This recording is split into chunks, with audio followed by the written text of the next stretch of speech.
Sa video natin ito mga boss, pag-usapan natin itong isa sa importanteng command sa dimensioning.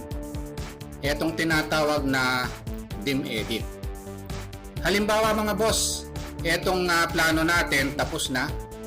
Pagkatapos dito sa portion na ito hindi pala 3 meters no ang dapat na ilagay dito. Dapat 2.5 meters lang no.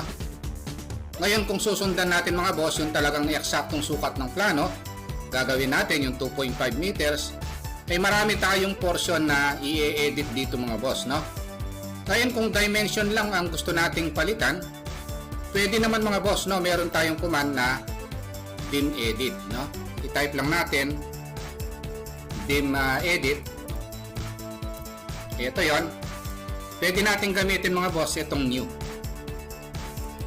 Ayan, na. Pagdating dito, i-drag lang muna natin ito. Tatype na natin dito, instead na 3 meters, gawin natin 2.5 meters lang. Ayan, na. O i-backspace lang natin ito para madaling makita. 2.50. Ayan, click sa labas, and then select natin ito, then enter. Ayun.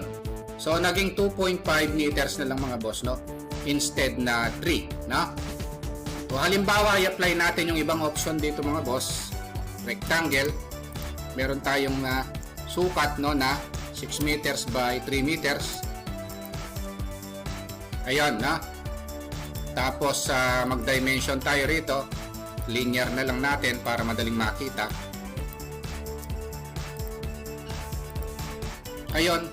Yung ginawa natin kanina mga boss, in-edit natin ito no. Pwedeng dimed mga boss shortcut ko man ng dim edit, dimed na new. Halimbawa ito naman yung papalitan natin, instead na 3 meters gawin nating 4 meters.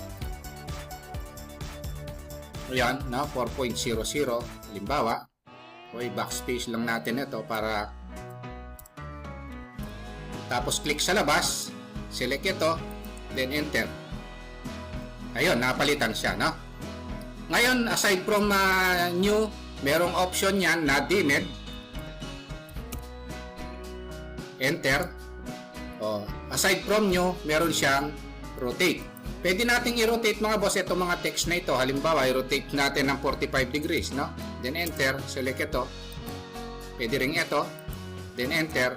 Napansin nyo mga boss, na-rotate yung text ng dimension natin ng 45 degrees, no?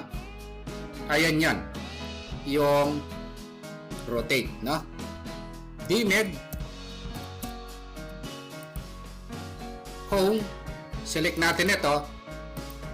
Pag hinome natin mga boss, babalik siya sa dati, no? Ayan yung option na home. Tingnan naman natin yung ibang option, dimmed or dimension edit. Tapos meron siyang oblique. Itong oblique, select natin ito, then enter. Anong angle? Enter obliquing angle. Kung babasahin natin dito sa command line, o maglagay tayo halimbawa 30 degrees. Ang mangyari, naging 30 degrees mga boss. Etong, ayun yung oblique. So kung balik natin sa dati mga boss, dimmed, oblique, select ito, o ibalik lang natin sa 0, no? Then enter, o balik siya sa dati, no? Ayan yung dimension na edit mga boss, no? Napaka-importante niyan, no? Sa dimensioning. Kung nagustuhan nyo itong video natin mga boss, no? Huwag nyo po sanang kalimutang pindutin muna pala, no? Yung subscribe dito sa maliit pa lang nating channel. Isama nyo na rin po yung like at saka notification bell. Thank you very much at God bless po sa inyong lahat.